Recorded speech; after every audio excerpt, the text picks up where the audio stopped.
Hey, this is AJ. Welcome back to the Handyman Process. In this video, we're going to be continuing the Simple Path to Handyman series, and we're going to be talking about tax strategy.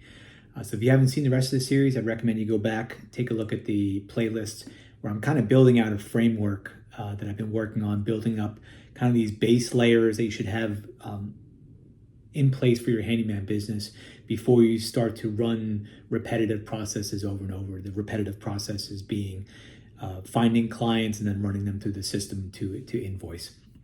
So in this video, it's going to be dedicated to tax strategy. Just a basic overview. I am not a CPA, a tax strategist, none of that stuff. I've done a lot of reading. I do my own research, but I recommend that you reach out and do your own research.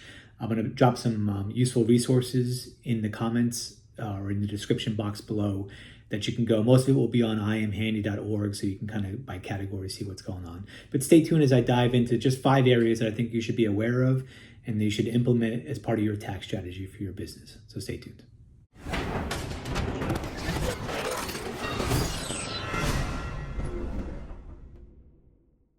Okay. All right, so tax strategy is just a big word for understanding the tax implications of running your business and then how to minimize that taxable burden in whatever way you can.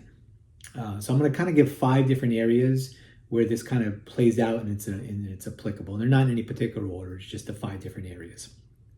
So the first one is understanding deductions, what a deduction is and what you're eligible for. So in the handyman space, there's a couple of like basic categories. We have vehicle deductions. I have some videos on the differences. There's basically 2 methods that you can use for vehicle deductions. It could be actual cost or it could be mileage. I choose the mileage route because it's a little bit easier, and I use an app called Mile IQ to track that. But vehicle expenses could be a big one for you. Tools and equipment, what kind of stuff are you buying to run the business? And think about all the money that you spend in your life and in your business. Is this business related? Tools and equipment is a perfect example. I buy a lot of tools, I buy a lot of equipment, and I'm sure you do or you will as part of your business. So keep track of all that stuff, because at the end of the year, if you made $1,000 and you spent $500 on tools, you really only made $500. So it's really important. Then you have some of the other things. Are you using space? Are you using space within your house, or you have a storage locker, those other types of things? Where are you operating out of? I mean, a lot of us operate out of our vehicles, but I operate out of my garage, and I use that as kind of a home office or a storage deduction when it comes time to taxes. And then, it's obvious that any of the materials that you buy on behalf of the customers, if you're building a deck and you go out and you get all the lumber, obviously that's all deductible expense, because you're buying it, you're being reimbursed by the homeowner. So tracking all those basic kind of expenses or deductions is a pretty big deal. But what I recommend is I recommend 2 books. And if you've seen some of my previous videos, you've seen these books. They're both written by the same author. This one is Small Time Operator by Bernard Kamoroff. And this is a great basic understanding of running a small business. I recommend to anyone.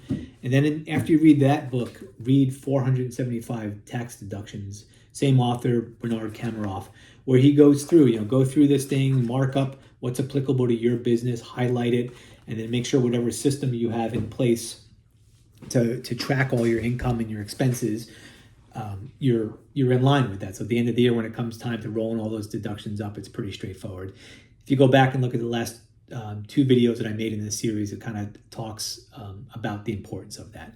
But I'm going to drop links to those books in the description below, so if you want to go read them. And actually, I probably won't even. Just go, because you're going to find better deals on eBay if you buy these books. At least that's what I usually do. So go onto eBay and just search for those books, and you'll find them for a quarter of the price. Buy a used one. You don't need a new one.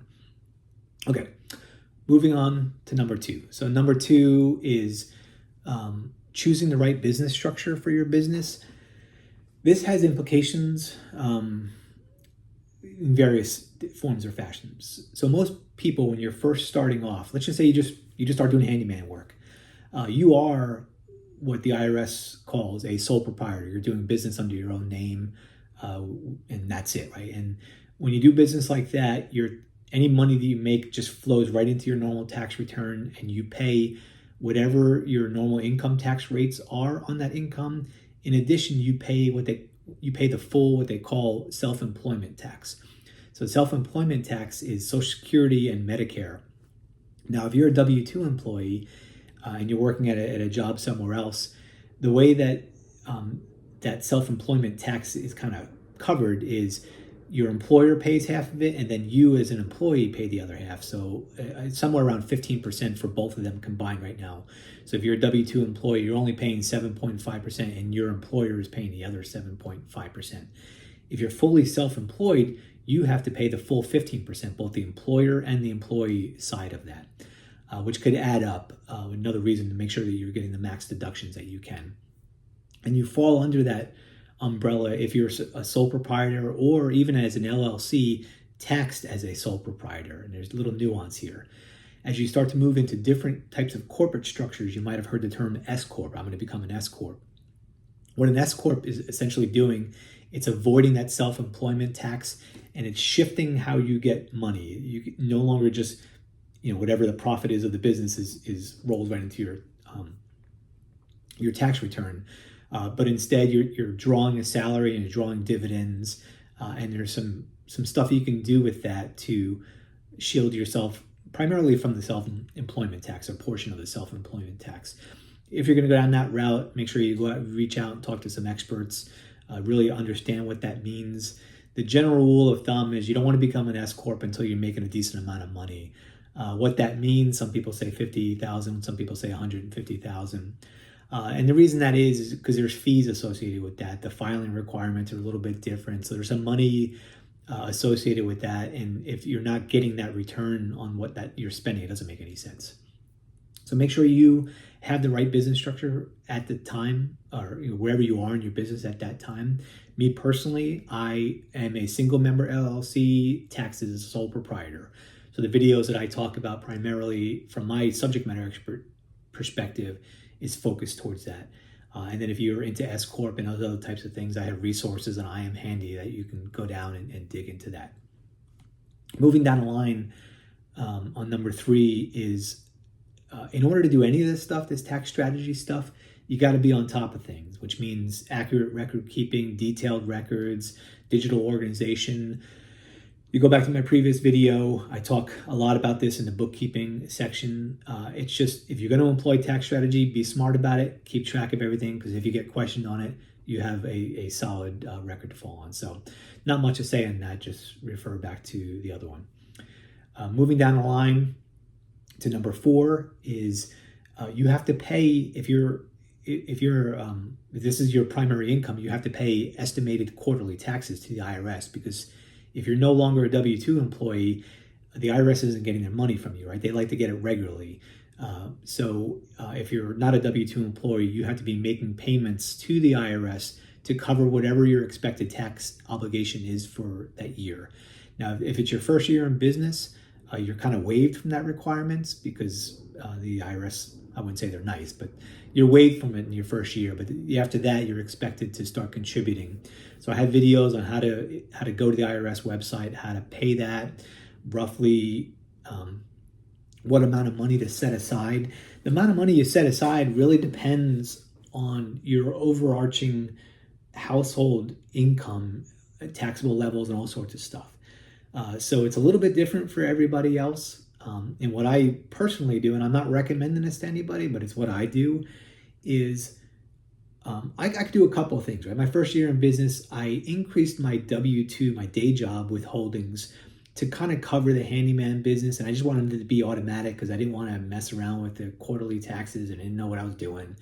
Then I got a little bit smarter. Like, I overpaid that first year. I got a bunch of money back. I was like, okay, that works out. But wasn't really smart, right? I gave the IRS an interest-free loan for a while.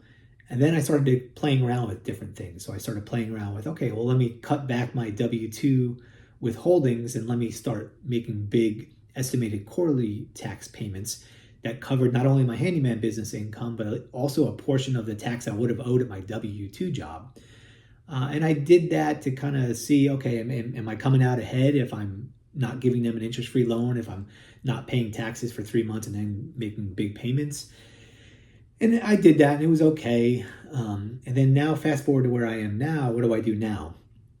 I hardly pay anything in my W-2 job, which means I owe a lot of money for my W-2 job, right? But the IRS wants their money. So I still do the same thing. I send checks, or I electronically transfer money to the IRS to pay my quarterly taxes, but I got into travel hacking. So I use various credit cards to make these big tax payments. And when I do that, I get like a ton of free travel benefits, if you will. I'm going to make another video update on that, but to the tune of like $10,000 worth of free travel, I'm going to get this year just by playing this game, along with a few other things. So that's what I do now. That's how I pay my quarterly taxes.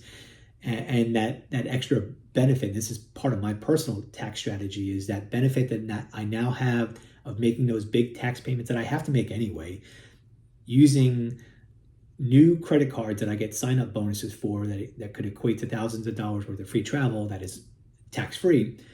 That's part of my tax strategy, and that's what I do. Then the final one, I don't do this because I have this in other means, but if you don't have a W-2 job, if you don't have a 401k, if you don't have IRAs, if you don't have these retirement accounts in place, you can stash a ton of money in these types of accounts.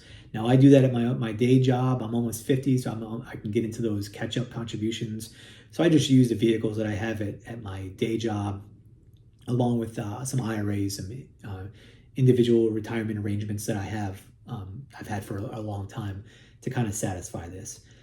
But if I'm younger, right, if I'm in my 20s, 30s, 40s, and I'm doing this kind of for the first time, I'm setting up as many retirement accounts as I can to shield this money. So if you're not thinking ahead towards retirement, start thinking about that. Start thinking about what your options are. Is it a SEP IRA? Is it a solo 401k?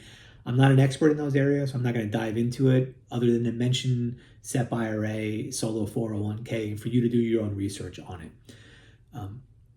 So hopefully this is a little bit of a teaser for you to at least start to think about tax strategy, to think about the 5 things that I mentioned,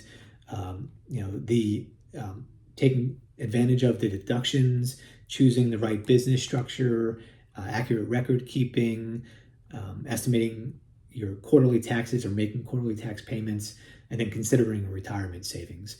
And then finally, just one more plug. Again, I'm not affiliated with any of these books, but 475 Tax Deductions, Small Time Operator, Bernard Kamoroff. These are the books that I recommend. I have a whole bunch of other books over there as well. I recommend from a podcast perspective, a podcast called Keep What You Earn by Shannon Weinstein. She does a great job. She talks down to earth. She's really, really good. So if you're looking to kind of get caught up to speed really, really quick, her podcasts are fantastic. And she also offers some services. Again, not affiliated. I just enjoy her content. I think it's really, really good. And I'll try to put a link for that down in the box below as well. Anyway, hopefully this is helpful. You're getting something out of it. If it is, go ahead and give me a thumbs up. Let me know. If it's not, give me a thumbs down. Let me know. Drop a comment if you have any questions or concerns, and I'll catch you in the next one. Thanks.